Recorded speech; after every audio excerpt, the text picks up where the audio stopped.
सभी को नमस्कार। प्रत्येक वर्ष 29 अप्रैल को वर्ल्ड डांस डे, विश्व नृत्य दिवस के रूप में मनाया जाता है।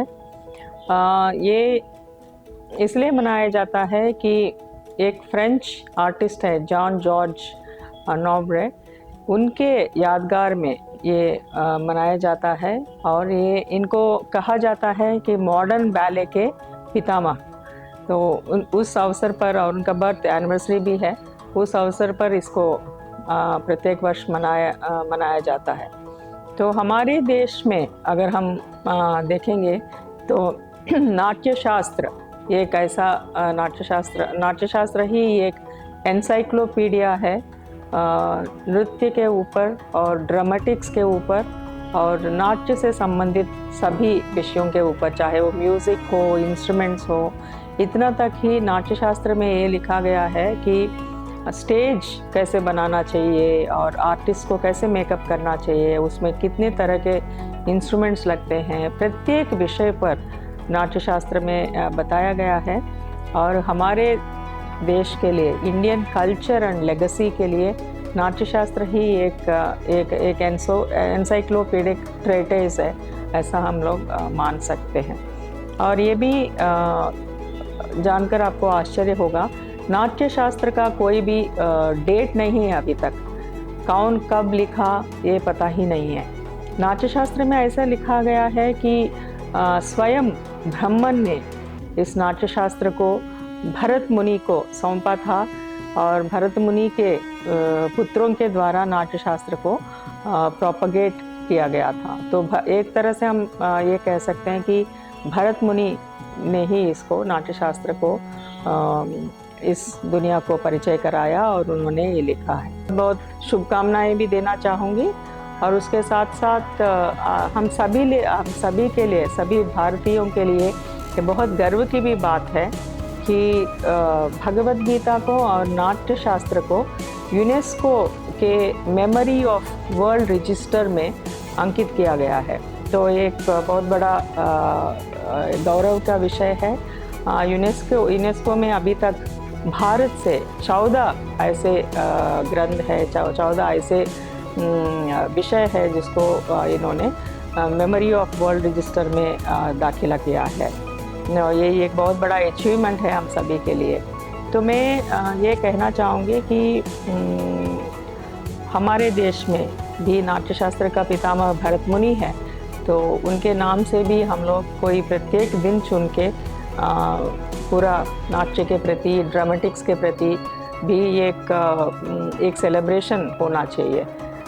क्योंकि अभी तक हम लोग जो भी वर्ल्ड डांस डे मना रहे हैं या इंटरनेशनल डांस डे मना रहे हैं, वो एक फ्रेंच आर्टिस्ट के यादगार में मना रहे हैं। तो चूँकि इंडिया में इतना रिच कल्चर एंड हेरिटेज है, इतना रिच कल्चरल लेगेसी हमारे पास है, तो हम लोगों को भी अपना एक भरत मुनि के प्रति अपना उद्गार व्यक्त करते हुए और नाट्य शास्त्र के प्रति सभी जितने भी डांसर्स और जितने भी डांस फॉर्म्स है हमारे देश में, उसके प्रति हम लोग एक ट्रिब्यूट पे करते हुए हम लोग भी कोई एक तिथि को रखेंगे और उस तिथि को सेलिब्रेट करेंगे तो बहुत अच्छा होगा। और उसके साथ साथ आज का जो दिन है 29 अप्रैल का दिन, सभी डांसर्स को एक जगह बुलाकर उनका नृत्य देखने का भी एक अवसर मिलता है। उसके साथ साथ विभिन्न डांस फॉर्म्स जितने भी हमारे देश में हैं, उन सभी के प्रति और नाट्य के इम्पोर्टेंस, नाट्य या ड्रामेटिक्स या कुछ भी आप म्यूज़िक, ये सभी के प्रति लोगों के बीच में एक अच्छा संदेश और लोग क्यों इसको सीखना चाहिए, इसके प्रति कैसे हम अपने ट्रेडिशंस, अपने कल्चर को बरकरार रखें, इसके प्रति भी लोगों के बीच में अवेयरनेस क्रिएट करता है।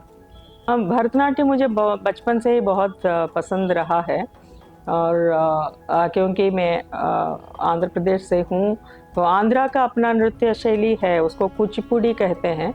आंध्रा नाट्यम भी एक शैली है, बट लेकिन भरतनाट्यम, जैसे मैंने कहा है, सबसे पहला नृत्य इस भारतवर्ष के लिए अगर कोई नृत्य है वो तो भरतनाट्यम है।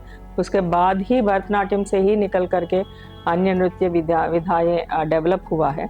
तो भरतनाट्यम मुझे बहुत पसंद रहा है शुरू से, बचपन से ही।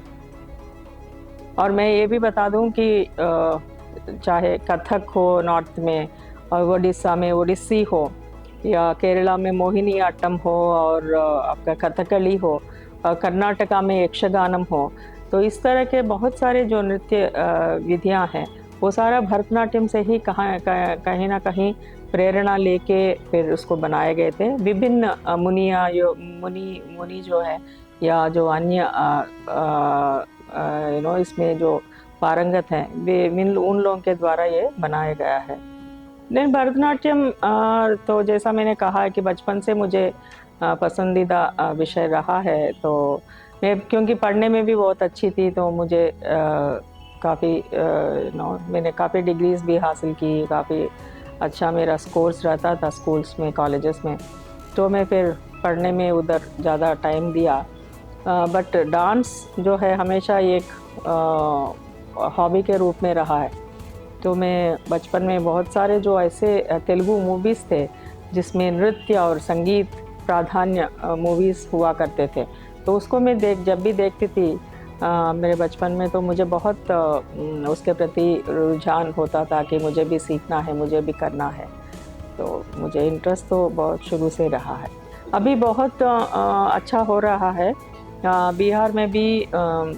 सभी स्कूल्स में मैं जितना मैं जानती हूँ, स्कूल्स में भी अभी म्यूज़िक टीचर्स हैं, अभी डांस टीचर्स हैं, ये सारे लोग हैं। तो बच्चों में काफ़ी इंटरेस्ट रहता है कलाओं के प्रति, तो बहुत सारे बच्चे सीख रहे हैं। और क्योंकि टीचर्स का पोजीशंस भी फिल हो गए हैं, तो बहुत अच्छे से सीख रहे हैं। डांस कॉम्पिटिशन्स, म्यूज़िक कॉम्पिटिशन्स भी होते हैं, तो इसमें भी बच्चे बहुत आगे आ रहे हैं, बहुत अच्छे कर रहे हैं। बहुत ज़्यादा उपयोगी है। मैं कहूँगी कि संगीत, नृत्य, ड्रामा या कोई भी फाइन आर्ट्स, चाहे चित्रलेखन ही क्यों ना हो, तो ये सारे फाइन आर्ट्स जीवन को एक दूसरे दुनिया में ले जाते हैं व्यक्ति को। ये एक्चुअली एक डिफरेंट वर्ल्ड है। क्योंकि हमारे जो रोज़मर्रा ज़िंदगी है, पढ़ाई करना, कोई नौकरी करना, फिर शादी करना, फिर तो जीवन की आपाधापी में समय निकलते जाता है। बट जब अगर कोई व्यक्ति कोई हॉबी सीखता है, तो उस हॉबी के ज़रिए उस व्यक्ति के अंदर बहुत ज़्यादा ट्रांसफॉर्मेशन हो जाता है। अगर मुझे पर्सनली बताना है, तो नृत्य मेरे लिए एक हॉबी नहीं है। नृत्य मेरे लिए एक ट्रांसफॉर्मेशन है, एक स्पिरिचुअल प्रोसेस है। और जब व्यक्ति नृत्य करता है या संगीत सीखता है या संगीत साधना में लीन हो जाता है, तो उस समय वो बिल्कुल हम मान सकते हैं कि वो व्यक्ति एक तपस्या में लीन है, एक साधना में लीन है। क्योंकि आप कोई भी फाइन आर्ट का जो फॉर्म है, वो आप करना है तो आपको आपका बॉडी, माइंड, सोल तीनों एक जगह रख के करना पड़ता है, वो फुल फोकस के साथ। क्योंकि तीनों में कोई भी चीज़ अगर इधर उधर हुआ तो आप वो चीज़ कर नहीं पाते। जब बॉडी माइंड एंड सोल एक जगह हैं, तो वो ही तपस्या है, वो ही साधना है।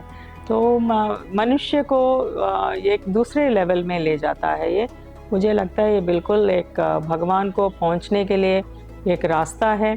और बहुत लोग पहुंचे भी हैं, बहुत लोग ने इस माध्यम से स्पिरिचुअलिटी के तरफ जाने के लिए भी कोशिश किया है। तो क्योंकि ये रसोत्पत्ति जो होती है नृत्य देख के या संगीत सुनकर, वो बिल्कुल आप समझ सकते हैं कि वो एक तपस्या करने के बाद जो अंत में जो फल मिलता है, उसी तरह होता है, जो रसास्वादन और रसोत्पत्ति। तो इसीलिए सबसे पहले अगर हम सीखें ना सीखें, बट बिल्कुल उसको आस्वादन करने की क्षमता रखना चाहिए, रसिक बनना चाहिए। ये भी बहुत इम्पॉर्टेंट चीज़ होती है। ये बताना चाहूँगी सभी को कि मैं बहुत टाइम मैनेजमेंट, स्पेशली मैं ऐसे जॉब में हूँ जहाँ पे टाइम मिलना बहुत मुश्किल होता है, बिल्कुल असंभव सा ही होता है। फिर भी मैं समय निकाल कर इसको प्रैक्टिस करने की कोशिश करती हूँ। और सभी बच्चों को, आने वाले फ्यूचर जनरेशन को भी मैं बताना चाहती हूँ कि इस देश में हम लोग जन्म लिए हैं जिसका बहुत गौरवशाली इतिहास रहा है और हमारा कल्चर एंड हेरिटेज बहुत ही रिच है और मैं बहुत गौरवान्वित और गर्व महसूस करती हूँ कि भारत में पैदा होने के वजह से हमारे जो कल्चरल ट्रेडिशंस हैं उन सभी को हम लोगों ने महसूस किया है बचपन से लेकर अभी तक, उसको जिया है। लेकिन आने वाले जनरेशन से मेरा विनती है कि इसको जिंदा रखना, उसको अलाइव रखना, हमारे ट्रेडिशंस, हमारा कल्चर, हमारे जो लेगेसी है उसको ज़िंदा रखना और उसको आने वाले जनरेशन को देना, इसको मरने नहीं देना, आने वाले जनरेशन को देना हम सभी का कर्तव्य है। तो इसीलिए भी मैं अभी भी किसी ना किसी तरह टाइम निकाल के कुछ प्रयास करती हूँ कि कुछ मैं कर लूँ।